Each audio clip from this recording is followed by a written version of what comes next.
بسم اللہ الرحمن الرحیم۔ یہ اسی طرح کر سکتے ہیں، یہ جناب کبھی قرآن کو جلا کے ہمارے دلوں کو ٹھیس پہنچاتے ہیں، کبھی قرآن کو پیروں تلے رونق کے ہمارے دلوں کو تکلیف دیتے ہیں، کبھی یہ قرآن کی گستاخیاں کسی طریقے سے کرتے ہیں، کبھی نبی علیہ السلام کے خاکے بنا کر پیش کرتے ہیں، ہمارے دلوں کو اذیت پہنچاتے ہیں۔ لیکن میرے بھائیوں، اللہ کے فضل و کرم سے یہ جتنا مرضی قرآن جلائیں، یہ جتنے مرضی قرآن کی گستاخیاں کریں، قرآن قیامت تک باقی رہے گا۔ قرآن کو مٹانے والی کوئی طاقت آج تک پیدا نہیں ہوئی اور نہ ہو سکتی ہے۔ مختصر حمد و صلات کے بعد، جیسا کہ آپ سب احباب کو اس بات کا علم ہے کہ اس عید الاضحیٰ کے موقع پر سویڈن کے اندر قرآن مجید کی بے حرمتی کی گئی۔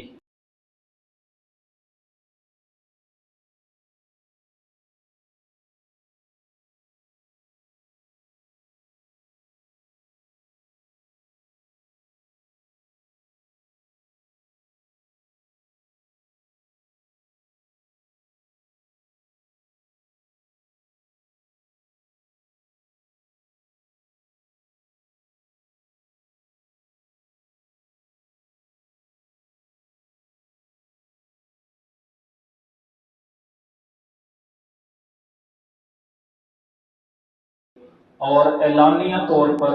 سارے لوگوں کے سامنے باقاعدہ حکومت کے زیر پشت قرآن کو اعلانیہ پھینکا گیا نیچے، اور پھر قرآن کو ایک بدبخت انسان نے، ملعون انسان نے اور ذلیل انسان نے سب کے سامنے وہ سپیکر پکڑ کر اعلان کر کر کے اس نے قرآن کو آگ لگائی، قرآن کو جلایا۔ اور یاد رکھیں، یہ کوئی نئی بات نہیں ہے۔ جب سے اللہ رب العزت نے امام الانبیاء جناب محمد مصطفیٰ صلی اللہ علیہ وسلم کو مبعوث کیا اور قرآن آپ الاسلام کی زندگی میں نازل کیا، تب سے ہی یہود و نصارہ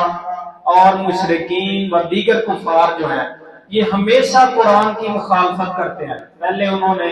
قرآن کی تکذیب کی، پھر کبھی غصہ اپنا نکالنے کے لیے اپنے دل کی ہٹ درمی اور سرکشی کا مظاہرہ کرتے ہوئے قرآن جیسے عظیم الشان کلام کو، قرآن جیسے عظیم الشان معجزے کو کبھی انہوں نے نبی کریم صلی اللہ علیہ وسلم کو شاعر قرار دیتے ہوئے شاعر کی شاعری قرار دے دیا، کبھی مجنو دیوانہ پاگل کہہ کے اس کا کلام قرار دے دیا، حالانکہ یہ قرآن جو تھا لا ریب فیہ من رب العالمین، یہ تمام جہانوں کے رب کی طرف سے تھا۔ اور یہ ایسی بات تھی کہ جو ان کے دل بھی اس چیز کی گواہی دے چکے تھے، کیونکہ وہ عرب کے لوگ تھے اور عربی میں بڑے ماہر تھے، جو بیٹھے بیٹھے باتیں شعروں میں کیا کرتے تھے۔ ان کے دل بھی اس چیز کی گواہی دے چکے تھے کہ یہ قرآن کسی شاعر کی شاعری ہو ہی نہیں سکتی، یہ قرآن کسی مجنون کسی دیوانے کا کلام ہو ہی نہیں سکتا۔ ان کے دلوں نے اس چیز کی گواہی دے دی تھی۔ کیوں؟ کیونکہ اللہ رب العزت نے انہیں اوپن چیلنج کیا تھا کہ اگر تم لوگ یہ کہتے ہو کہ یہ قرآن کسی انسان کے اختیار میں ہے کہ ایسا کلام بنائے، اگر کسی انسان کے اختیار میں ہے کہ وہ اپنی طرف سے ایسا قرآن جو ہے وہ گھڑ لے، تو پھر تم ایسا کرو، اس جیسی 10 صورتیں لے آؤ، اس جیسا قرآن تم بھی لے آؤ۔ کبھی ایک سورت کا بھی چیلنج کیا کہ تم اس جیسی کوئی ایک سورت ہی بنا کے دکھا دو۔ اور جب وہ ایسا نہ کر سکے، بڑے بڑے فصاحت اور بلاغت کے مالک اور بڑے بڑے جو ہے وہ فصیح اللسان عرب کے لوگ جو باتوں باتوں میں شعروں میں باتیں کیا کرتے تھے، وہ بھی عاجز آگے اس قرآن جیسا کلام بنانے پر۔ اب راستہ کیا تھا ان کے پاس؟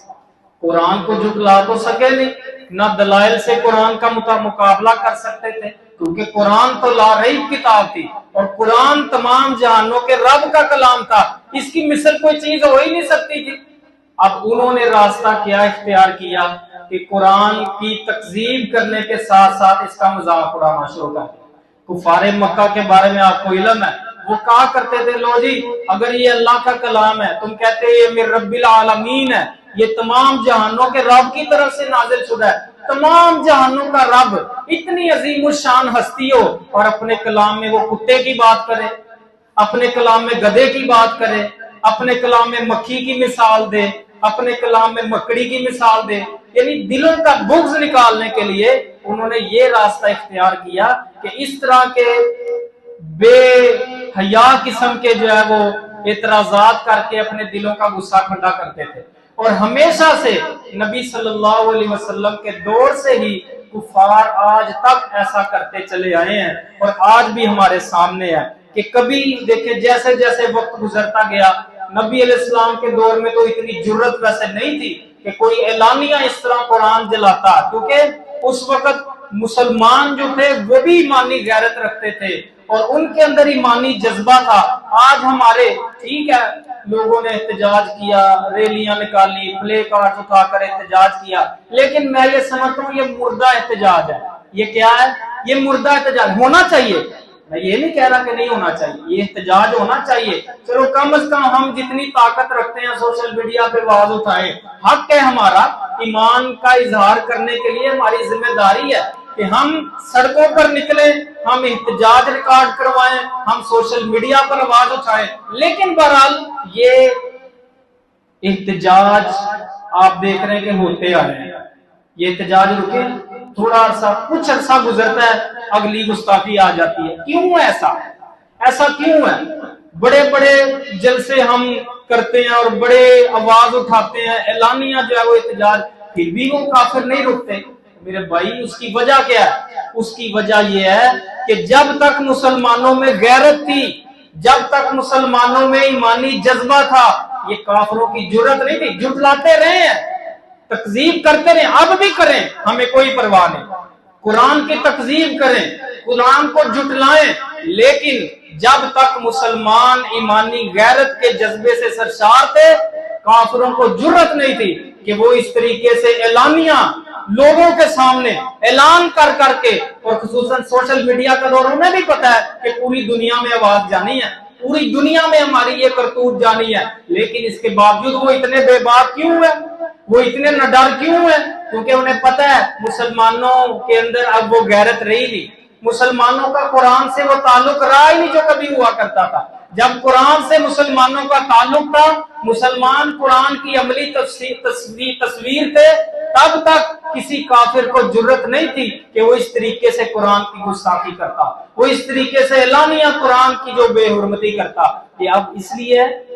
کہ مسلمان بھی قرآن سے تعلق توڑ چکے ہیں. قرآن جو کہہ رہا ہے, قرآن کے مطابق عقیدے درست نہیں ہے, قرآن کے مطابق عمل درست نہیں ہے, قرآن کچھ کہتا ہے ہم کچھ کرتے ہیں. یہ تو ہے عوام کی بات. اور جہاں تک ہماری بات ہے ہمارے مسلم ممالک کے حکمرانوں کی, وہ بھی ایمانی غیرت سے محروم ہے. انہیں بھی اپنی کرسیاں عزیز ہیں, انہیں بھی اپنے اقتدار جو ہے وہ زیادہ عزیز ہیں, اور وہ بلکہ ہمارے پاکستانیوں کے متعلق تو آپ صاحب یہ بات کو ڈھکی چھپی نہیں ہے. امریکہ کا تو یہ کہنا ہے کہ پاکستانی چند ڈالروں کے عوض اپنی ماں تک بیچنے کو تیار ہو جاتے ہیں. یہ ہمارے ایمان کا لیول ہے, یہ ہمارا ان کی نظر میں تصور ہے, یہ ہمارے بارے میں ان کا نظریہ اور سوچ ہے. ہم اتنے گر چکے ہیں, ہم اتنا قرآن سے لا تعلق ہو چکے ہیں, ہم کیوں ذلیل ہیں, ہم کیوں رسوا ہیں دنیا کے اندر؟ اس کی وجہ یہ ہے کہ ہم نے قرآن کو وہ مقام نہیں دیا